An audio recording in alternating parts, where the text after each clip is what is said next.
জুবাই, মানে ধরো পাকিস্তানের সঙ্গে খেলা একজন ফাস্ট বোলার বাংলাদেশি, মানে মনে হয় যে পাকিস্তানও ওই যে বলে না যে পাকিস্তান উইস্ট, যে আমাদের এরকম একজন থাকবে। হ্যাঁ, এই ব্যাপারটাও তো একটা অন্য লেভেলের, মানে ফ্যাসিনেটিং আমার কাছে ওই যে সেটাও আবার রিভার্স সুইং দিয়ে হাই পেস, মানে পাকিস্তানের সেই আবিষ্কার করা অস্ত্র যেটা আর কি সারা দুনিয়াকে যারা টেরোরাইজ করছে ওই ওই ওয়েপন দিয়া, সেটাই আবার রিভাইভ করা। টেস্ট ক্রিকেট আমরা ইউজুয়ালি এখন রিভার্সিং দেখি না। Are you ready to be face of tomorrow? আগামীর তারকা হওয়ার সুযোগ এখনই। রেজিস্ট্রেশন করো faceoftomorrow.show। মানে এটা হারায় গেছে বলতে গেলে বাবল সুইমের এই দুনিয়ায়। মানে রিভার্স সুইং যে একটা জিনিস ছিল বা একটা খুবই বড় অস্ত্র ছিল টেস্ট ক্রিকেটে, সেটা বলতে গেলে পুরো ডিসঅ্যাপিয়ার হয়ে যাচ্ছিল। তুমি বলতে পারবে না যে সেই ইনফেমাস 2018 ওই স্যান্ড পেপার গেটের ওই সিরিজের ফার্স্ট টেস্টের পরে এরকম ইনক্রেডিবল কোনো রিভার্স সুইং স্পেল যেটা স্টার্ট করছিল ওই সিরিজের ফার্স্ট টেস্টে।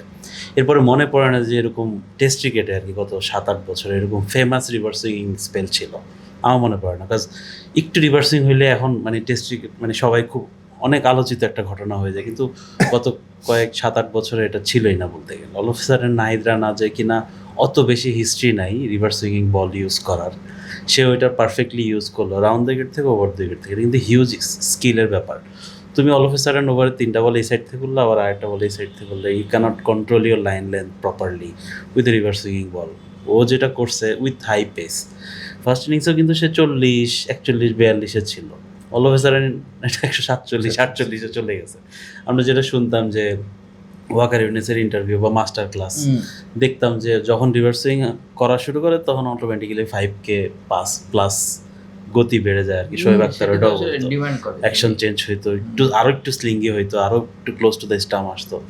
আমরা এগুলো ওই দিন দেখলাম যে রানাকে রাউন্ড দ্য গেট থেকে আইসা ওয়াইড অফ দ্য ক্রিজ থেকে বল করতেছে সৌদ শাকিলকে, মনে হচ্ছে বল ভিতরে আসবে, কিন্তু লাস্ট মোমেন্টে বল বের হয়ে যাচ্ছে। এবং ওইটা কাকে সারপ্রাইজ করতেছে? তার টিমের প্লেয়ারদেরকেই, উইকেট কিপার, ক্যাপ্টেন, সবাই স্লিপে দাঁড়ায় দেখতেছে অল অফ এটা কী হইলো, মানে এই জিনিসটা আমরা দেখি নাই আগে। হ্যাঁ, আমরা রিভার্সিং দেখছি, হিন্ট অফ রিভার্সিং দেখছি অকেশন, রুবেল ভাইকে দেখছি মাঝে মাঝে করাইতে, মাসাইকে দেখছি ইন ইজ বেস্ট ডেজ, কিন্তু এরকম হাই পেসে এরকম হাই ইন্টেন্স সিচুয়েশনে যেখানে game totally on the line, ক্যাপ্টেনকেও ক্রেডিট দিতে হবে, আর যারা বলটাকে প্রিপেয়ার করছে তাদেরকেও ক্রেডিট দিতে হবে। বাট এক্সিকিউশন যে করছে তার কথা যারা ওই দিন মাঠে ছিল, আমরা যারা ছিলাম বা যারা স্পেকটেটর টিভিতে দেখছে বা আমার মনে হয় না ওই আধা ঘন্টার স্পেল কেউ ভুলবে। আমার মনে হয় না যে এটা কেউ কখনো ভোলা সম্ভব। এটা নাহিদ রানা যা করছে এটা আমাদের মানে মেমোরির একেবারে ভিতরে গিয়ে গেঁথে যাবে আর কি। আমার মনে হয় না এটা কেউ ভুলতে পারবে।